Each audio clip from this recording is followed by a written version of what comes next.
7, 6, 5, 4, 3, 2, 1.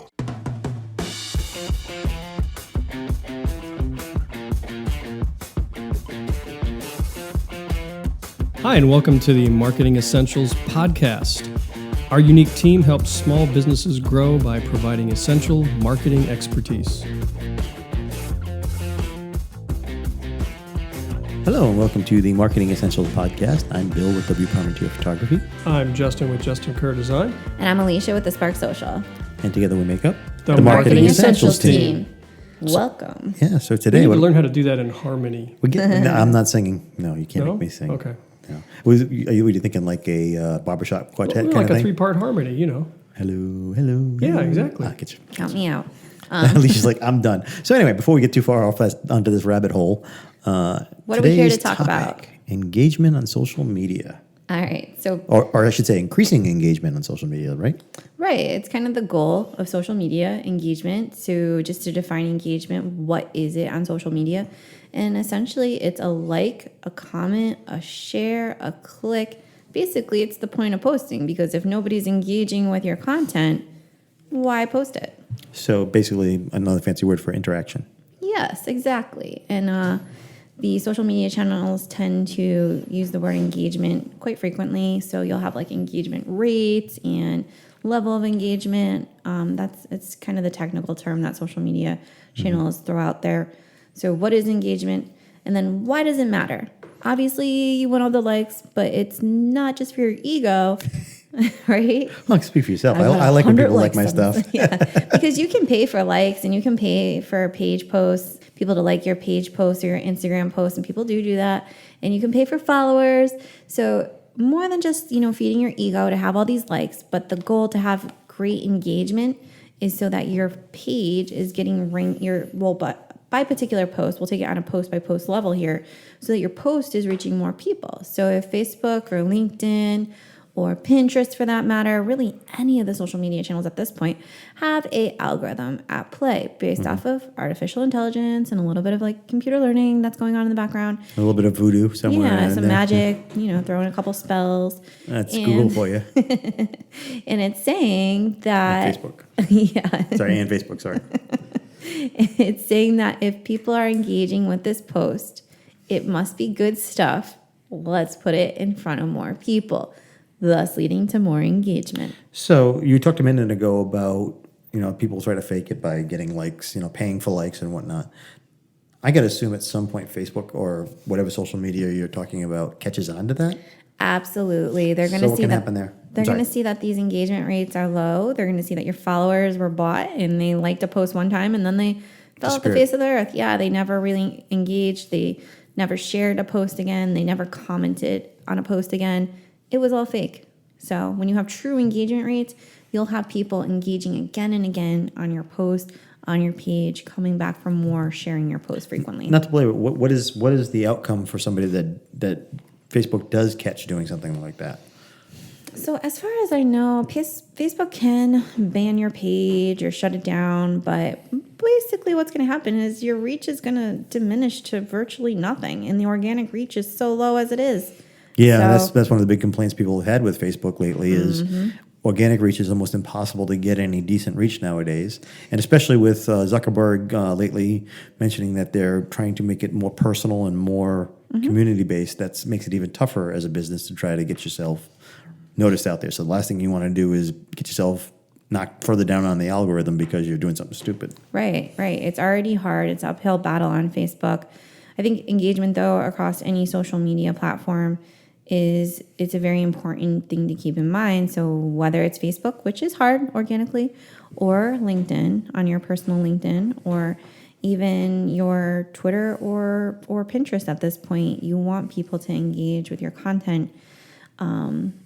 So really just keeping in mind, I guess, engagement matters, or else what's the point of social? Sure. Okay, so now's the next question. Obviously, okay, you've made it very clear that engagement is important.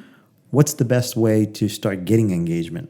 There's multiple number of ways. And I just want to start out and say that we do see some posts on Facebook do really well still. So don't give up on organic content completely. It shouldn't be your only social media marketing strategy, if you're relying just on organic Facebook reach, you're going to have a really uphill battle to fight. Very slow moving marketing strategy there. But that doesn't mean you should just be like, well, I'm never going to pay attention to anything I post organically again. It doesn't matter. You can do well. Yeah, so you should do this personally and on your business profile. It should be I think if you're posting on your LinkedIn professionally, you should be trying to get more engagement, not just your business page. So some of the things we see from the pages we manage is post contest on a business page. Those get great engagement if you can keep it fun and light, play by the rules, but do some creative So what do you mean by contest? I'm sorry, I'm just gonna a giveaway, or are you talking? So we did one a few weeks back on National Post Your Pet Day of posting a picture of your pet, and I think we spent like $20 and reached tens of thousands of people within a few weeks of setting that contest live. And what that meant for the page was it was like $25 that we spent, but we reached thousands and thousands of people because Facebook kept saying, well, people like this, let's show it to more people. And then they would share the post with their friends. And so that led to just kind of like a spitballing snowballing, not spitballing. I guess you were close. I knew what you meant. I'm sitting here rolling my hands. Yes. But it kept the force behind the post kept getting bigger and bigger because people would share, Facebook's algorithm would pick up on it. And there is still, we have examples of some of our clients who have gone viral. So I can share examples of that too. But with the contest aspect, it was fun. It was simple. People shared it. It meant extra exposure for the page. They were not related to the pet industry. However, we found that it is a broad audience that they target because of the type of business they're in. And most people love animals, and most people have pets, and they have a million pictures on their phone of their pet. So posting a picture of your pet was really easy for them to do. And it led to that engagement and goodwill with the client's brand. They weren't selling anything to do with pets, but they were building goodwill with the local community. Anytime you can include pets or babies with it, you're all set. Yeah, basically. Pretty much guaranteed some sort of engagement. But we're running another contest for them right now. And not all contests work. I'll just put that right out there. We did one for Mother's Day. It was like a huge flop. Nobody really engaged with that post. So we're like, oh, okay, well, no harm, no foul or whatever. Did I mess that cliche up too? No, you had it right. Okay. So no harm, no foul. We didn't really spend much money on it. We just launched a new contest and we used some pictures. This is another thing I see with Facebook engagement. Use actual pictures of your team. It's Facebook. Guess what people like to see on Facebook? Photos? Yeah. No, people. I love saying that to Justin because anytime he knows how I feel about stock photos, and every time I say that, he goes, "Oh, really, Bill? Again?" I mean, you killed that horse weeks ago. But I still enjoy killing it, so it's fine. It's okay, It's sort of like me saying, "How about Fiverr?" Anyway, or Canva. Oh, I like Canva. I like stock photos on certain occasions. Okay, all right. Anyway, I like Twitter. Pull it back. No, I hate Twitter. You like Twitter? No, Does anybody still? I'm sorry. Twitter is for the Kardashians and Trump right now. Yeah, that's what I feel like Twitter is. I mean, really? That's it, huh? Does anybody actually pay attention to Twitter Slim anymore? pickings out there. I never really got on board with it, so I'm not going to speak. I've heard from professional social media marketers that Twitter works well for large corporations or really high-profile celebrities, of which I'm neither. So no, I don't bother with Twitter. It's fast moving. I've had a Twitter account forever, but I go in spurts. I'll go on for a couple of days and then I won't go on for months. It's like to bring it back to engagement on Twitter, it's really hard because the posts are so fast moving and the algorithm's a little different. I mean, once something does pick up though on Twitter, you can go viral. Yeah. But it's so fast and you have to produce so much content to get a chance to even, have somebody pick up on it. So you have to move really fast. And typically the ones that go viral are based off of something we like to call newsjacking. So it'll be something like timely and relevant. Oh, so basically something big that's happened, they'll hop on that, so to speak. Yeah. Is that what I'm understanding? Yeah, so it's usually politically fueled or something funny about something that happened. And those things tend to go viral pretty fast. Okay, so let's take Twitter out of the equation for a minute here. I would assume, and correct me if I'm wrong, that engagement on each platform is a little bit different. Like your engagement, the way you would get engagement on Facebook is very different than the way you would probably get engagement on, say, LinkedIn. Yeah, I think LinkedIn and Facebook are a little similar, but LinkedIn gives you more, like, I don't know. They're similar, I would say, like likes, shares.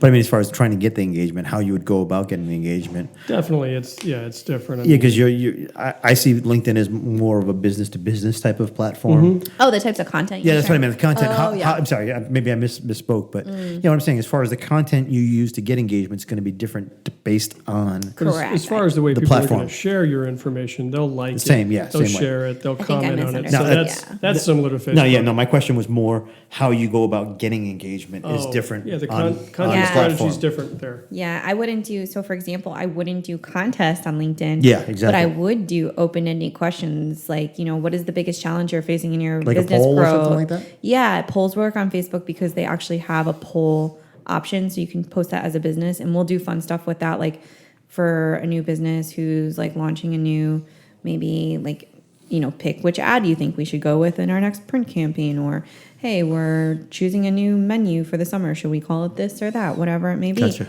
So, but on LinkedIn, you can do a poll, but keep it more professional, obviously. Yeah.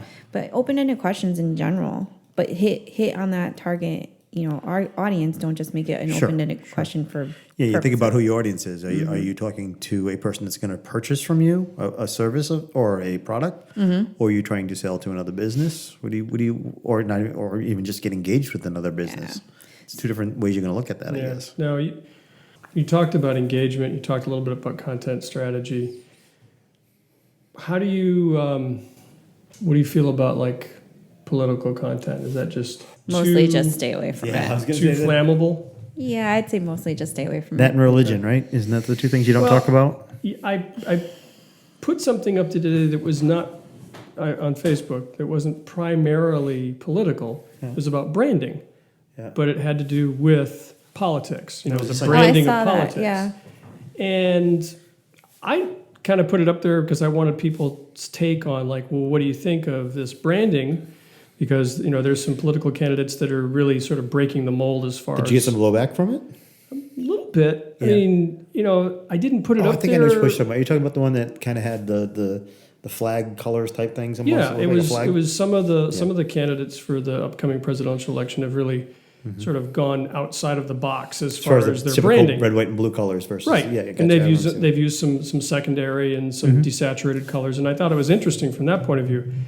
But some people, took it as an opportunity, to make political comments, and it's like that's not what I intended. So that's why I was asking Alicia about that kind of content, because yes, I wanted engagement, but I wanted engagement on the side of branding, not Not the the- Yeah. politics. That's the problem when you get with something that's charged like that. Be Whether careful, it yeah. be, whether it's religiously charged, or politically charged. Yeah.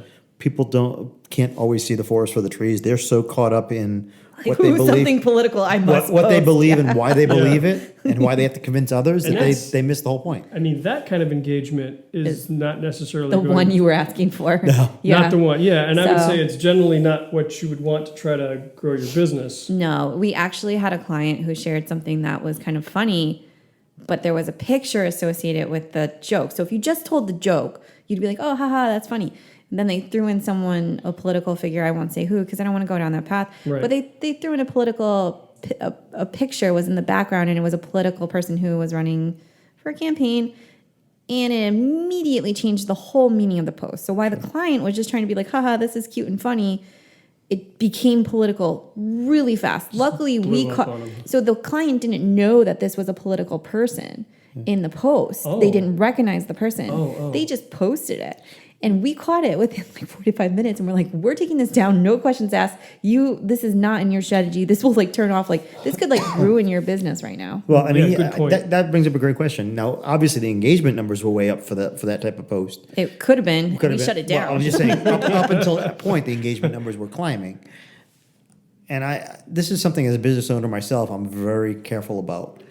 And do you Posting, normally tell your clients, look, stay away from any of that stuff because you're alienating at least half of your possible client base Yeah, when you not start on making your a comment about something, It's not on your business page unless you're a politically aligned business. So if you are like a gun manufacturer, you are like Yeah, people are going to assume you're in the conservative end of things. Yeah, I guess. or something, then that case, there's no way around it. You are political by nature. But if you're like a hair salon or a restaurant, Stay away from it. like, Stay away from what like are you the plague. just gonna Yeah. have like Stay neutral, I one guess. half of the country eat at your restaurant? Like that's not the way it works, because we're divided politically. Yeah, it's an unfortunate part of things, but it's the truth. Yeah. You're right. Stay away from it. If you absolutely can stay away from it, stay away from it. Yeah, if I you don't agree. have to, or you can't be connected to that. So those are the engagement types you don't want. yeah. The- Kind of the took that one war. real quick sideways, but that's okay. Right. But I would say though, thinking about your audience is probably the biggest way to increase engagement. What is going to resonate with them? And some examples. So I have a certain not a mentor, but someone within my Facebook and marketing social media industry who posts things, and she's just so really she's conversational in the way she posts things, and she posts about the problem she's having within her business in order to draw you in to what's happening and start that conversation. And she hits the nail on the head. It's 2 a.m. Are you up working on client stuff? You started this business to free yourself from, the corporate world, but now It's already pulling me in. Yeah, right now you find yourself like doing way more work than you thought this was going to be, or you find yourself stuck at a certain point within your agency. Scaling has become a problem, and so she's hitting these certain pain points, and it's like, yes, I am. That's me. So that's one way to resonate with your audience, is speak to their pain points. Now, on the flip side, you may not be that type of business where, you could be more broad-based, you don't have that specific niche, but you can still resonate with your audience. So we have a Boston-based business, and their consumer base is really into sports. So we post like Boston humor. We post things to do Baseball, with, football. hating on the Yankees, and everybody loves stuff like that, So Wait a minute. Why wouldn't people like that? I don't know. I'm not understanding this. Everybody hates the Yankees, right? yeah, of course. If you live up this way, That's one thing I've never really understood. Now, You have to grow up in Rhode Island. Sorry. Yeah. Well, I can understand, team rivals, sports rivals, right? So if you're here and near Boston, you're a Red Sox fan, that makes sense. If you're down in New York, you're a Yankees fan, right? Yeah. But the one thing I've never understood is, the bumper stickers that I've seen that say Yankees suck, right? Mm-hmm. They don't suck. 28 world championships, they don't suck. Now, you may not like them. Somebody shut up his mic quick. But it's an illogical statement. No, it's not. Hey, what happened to my mic? You're out. No, I'm kidding. No, and I'm gonna. Hey, maybe we'll get some more engagement here on our podcast. There, I'm gonna defend the Red Sox here because I'm a Red Sox fan. So, yeah. no. Well, I'm not a Yankees fan. Well, I'm no, just what you talking about the understand, logic of it. and you've lived in this area long enough to know Yeah. that people have very deep-rooted feelings about certain things. Yep. The Yankees-Red Sox rivalry goes way back To Babe Ruth, right? Babe Ruth. Yeah. So you're talking over 100+ years of animosity towards the Yankees. Okay. So when they say the Yankees suck, it's not they suck because they can't play. It's they suck because they're the team we love to hate. Makes Okay. perfect sense now. No, I mean, seriously, that's I'm what, just saying, if you're going to have a rivalry, at least use logic. I okay, don't know. all right. So show me one logical rivalry. Well, I guess, when it comes to sports rivalries, There is no logic. kind of goes out the window. Logic goes out the window. We hate them because we hate them. Yeah, all Because right. they beat our team at some point in time. That's pretty much it. That's the easiest way to We put should it. probably get back to I'm sorry. engagement on social media. You brought me So in. we just became Barstool in our podcast. You know, he got more engagement out of me. Does that count? Yeah. Is my mic still off? Nobody can hear Justin now, but we'll let him talk. So sports do really well, especially in this area. But hey, maybe if your business was like somewhere else, sports maybe wouldn't work. Like in England, I don't know. A good example is that They is play football. a lot of places in this country, people are into college football. Yeah. Until you get to New England, and then it's just like people just don't. Yeah. So you have to know your audience. And exactly. Where you That's what I was live. getting to. You really need to Right. think about your if you're down south, you're probably going to want to talk about college and maybe even high school football. Right. Yeah. Right. I don't even Whereas- think my college had a football team. They whereas probably, up I don't know, here- did they? People aren't as interested. They want Right. to see the big major league teams. Yeah. Right. It's a good point, though. Know your audience. Yes. It can be regional, but it can go beyond that, and it can be based off of, are they at a certain stage in their life? Are they preparing for something? So know your audience, and you can pull on the heartstrings. So we have a business that caters to an older demographic, and the baby boomers are the ones who are, and I'm not saying baby boomers are the older demographic, but older, like elderly people in nursing homes are a big target demographic for them. Absolutely. Well, guess who is taking care of those people? It's the baby boomers who are caring for their parents. So they're going to target the baby boomers as opposed to the... Yes. And this Bill- is a food related business. And they posted something about how the elderly can feel forgotten. That post was done in November. It is still getting comments, likes, and engagement. It's in the millions on Facebook and shares. And I can do a screenshot. But it just goes back to the point that when you understand your audience and you're not just talking about yourself, but you're posting things that they can relate to, it's going to pull them into the conversation on your social media profiles. So that's how you go viral. So while there's a lot of luck involved in being viral, it's also a lot of planning. Yeah, it's 'cause knowing obviously your audience. You never know what's going to hit exactly. You know, anybody that tells you, hey, I'm going to get you viral tomorrow is probably lying to you. Yeah. They're paying people to like the post Yeah, and share but in it. the That's same not token, truly viral. but if you've truly looked at your target audience, you have a better chance of being viral. And social media is free, so there's two ways to do this. You can map out, your custom. I think you should always have like some type of customer persona or understanding of your database offline that should apply to all your marketing. But social media is free to post, so go ahead and try different style types. Don't go in and say, I'm only going to post in this voice. I'm only going to post in this tone. I'm only going to post this type of content. Like, try different things. Be a little bit off the wall at times. And then if it works, great. If it doesn't, really Move on to the next thing. Yeah. right, you can always delete it if things go bad, I So guess. trial and error. Yeah. Interesting. And that brings me to the next thing is, have that voice and don't look at social media like it's your website or a brochure and you have to like type out a paragraph of nobody's going to read it. Speak on social media like you're talking to someone in person and have that passion and authenticity in a conversational tone and be yourself. See, this is where I think I fall short because I text in complete sentences with punctuation. So I have difficulty, I think, sometimes on social media in speaking in that natural voice, speaking conversationally. I feel like it's got to read well. And I think you make a good point that it's like, no, it's not like a blog post. It's not like an article. It's conversational. I think it's much like what we do here, what we're doing right now. Right. Is a lot of people have commented about the podcast, the fact that we are more conversational. We're not sitting there trying to give you 300 bullet points as to the best way to Yeah, fix we're your not social just media. reading off a script. So people understand that and like that because it's a calmer tone. You don't feel like you're being sold to. And I think what you're Humanizes trying it. to say, Alicia, is, and if correct me if I'm wrong, is do that with your social media posts too. Correct. As if you were just trying to tell a friend about what you do or a pitfall to watch out for or whatever it happens to be. That is perfect. Like if you had to go tell your friend about your business at the end, and what you did that day. Make it a Facebook post like that. Yeah. So, and there's certain tones you can have though, and we actually bring our clients through a process of getting that tone down because, if you are in the financial or legal sector, for instance, you don't necessarily want to sound like the sporting goods store. Or a humorous tone even sometimes. Yeah. It's not really much. Have you been hit? Not much that's funny about personal injury, family law, and bankruptcy. Yeah. But on that note, I do encourage our clients to think, and disruptive may be the wrong word because it has a negative I was going to say, I think that's connotation. getting thrown around a lot lately, the Right. disruptive marketing.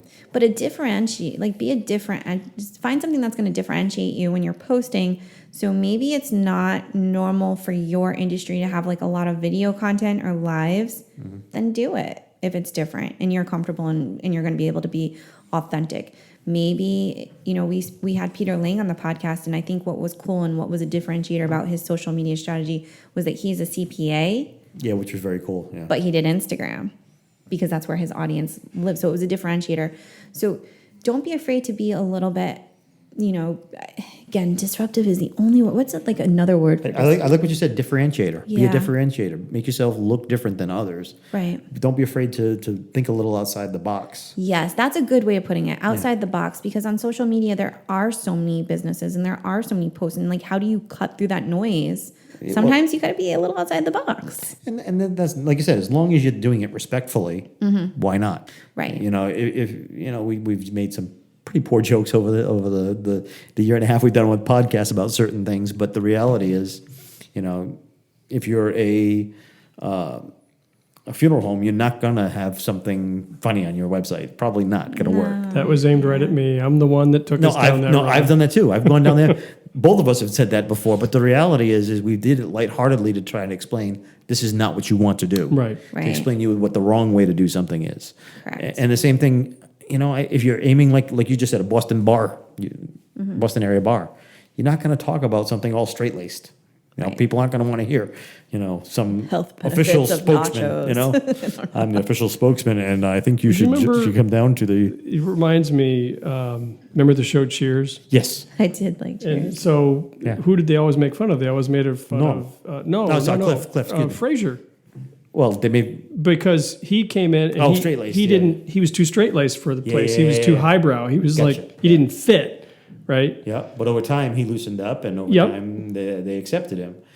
But it was a learning curve on both ends. So hey, we can learn something from Cheers. Go back and watch Cheers again. Yeah, don't Well, be actually, Frasier what not to do. if your Don't be a audience is Frasier. Cheers. Yeah. Right. Well, I've been binge watching Have you? Frasier lately. It just Is it available? I didn't know it was still available. it's on Netflix. I gotta go back but- now. I'm gonna get watching that. Thanks. It's a little dated, especially when they pull out their cell phones. It's like, holy cow, it's the I mid tell you. '90s. Not to go on too much of a No bunny trail. Facebook then. Oh no! Not to go on too much of a bunny trail, but my favorite Frasier episode is the Valentine's Day episode, where Niles is trying to get ready for the big date. He's trying to iron a pair of pants, and, Yeah, and he ends the- up setting the couch on fire. And the hilarious thing about the thing is, there's not a word spoken through the entire 8 minutes? I think 8 or 9 minutes. That's great. I'll show it to you after we're done with this podcast. it's- but That's it's good hilarious. comedy. Pretty brilliant. It's hilarious. But anyway, sorry. But yeah, you're right. Don't be a Frasier in a Boston, and a Cheers. Yeah, Cheers. Yeah. It actually brings up a good point, though, because you don't always need words either. You can resonate with your audience with a really good video or a meme or a GIF or something. A GIF. How do we A GIF. Okay. No, depends who you ask. I think the official word is GIF, but most people call it a GIF. You can resonate with your audience in different ways. So. And sometimes a disruptor, to use the word disruptor, and I know you really I know, don't. We right? don't like Yeah. it. None of us like it.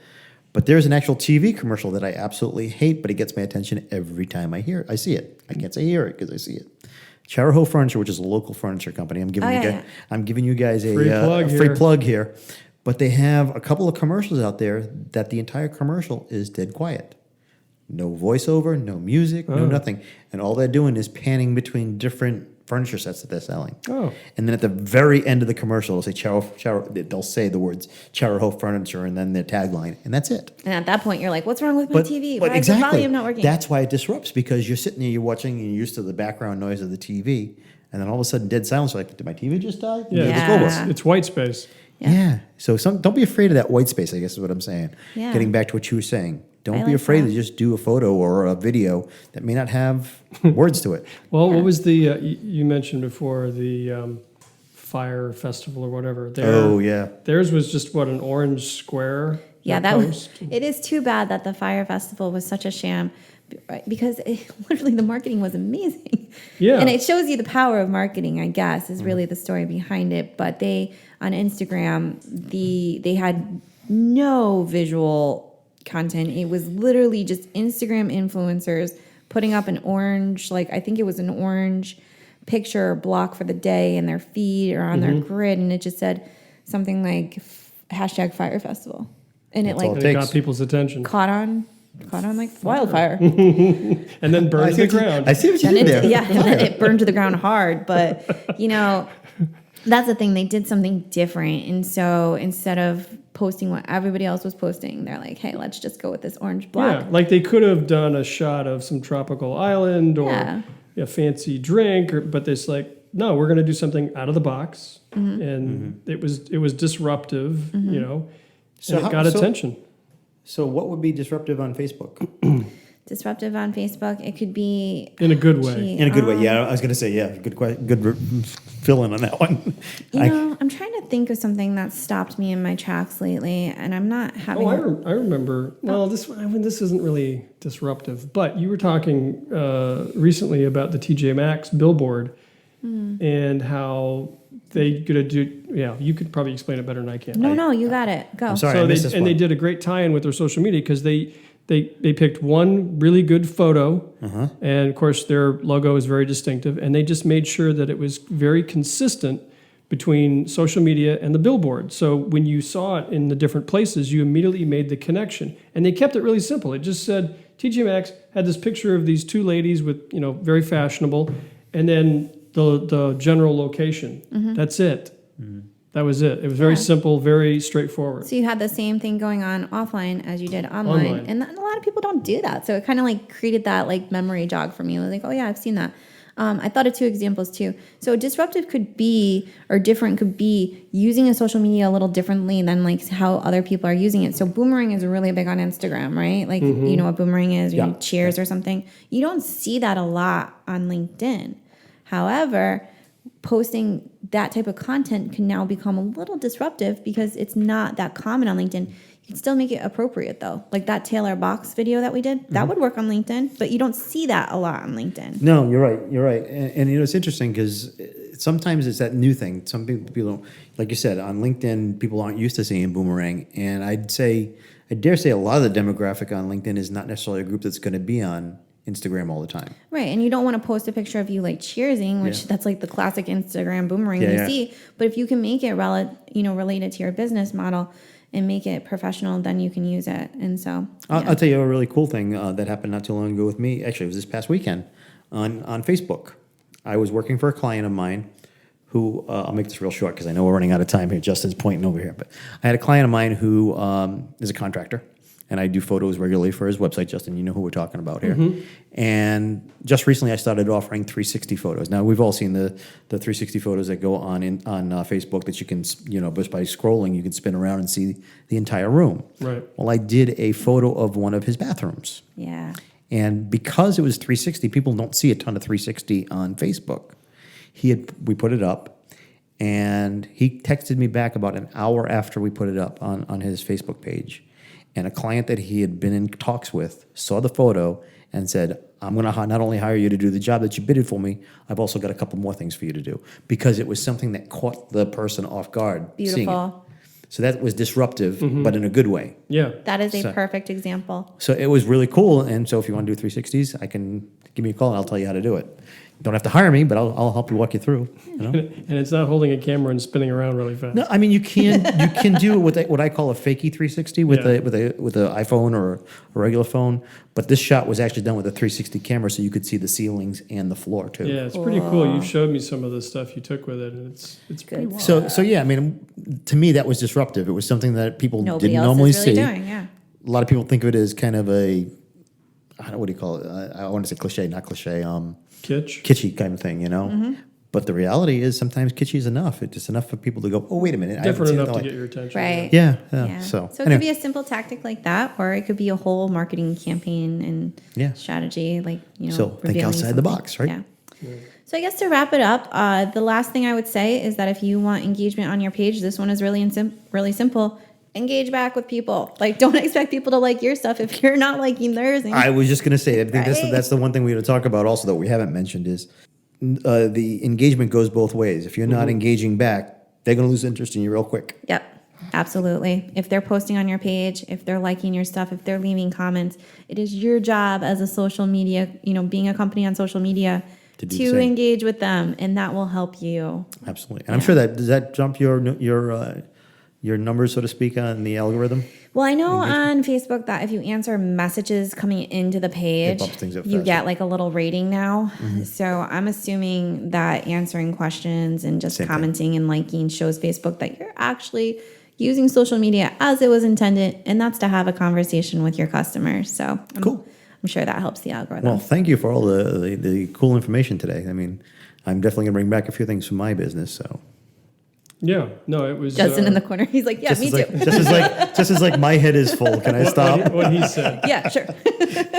My head is full. Please stop. I'm fortunate that I'm able to, talk with both Alicia and Nicole on a regular basis. So, this is all great information, and I would say, You get your own social media people, so you're good to I go. have people. You have people. See, I don't have people, so I have to do it We're myself. going to find you some people, Bill. Can I have some people, please? On that note, I think we're at the end of the week. Yep. And end of the podcast for this week, I should say. And we'll see you next week. All right. Bye. Thank you for joining us today. And as always, you can find the back episodes of our podcast on Apple Podcasts. And you can also find us on our YouTube channel. Both of them are the Marketing Essentials team. You can find us on the web at marketingessentialsteam.com. And if you subscribe through our website, you'll receive a weekly email and letting you know when each episode has been published. Also, you'll receive a link to subscriber-only content.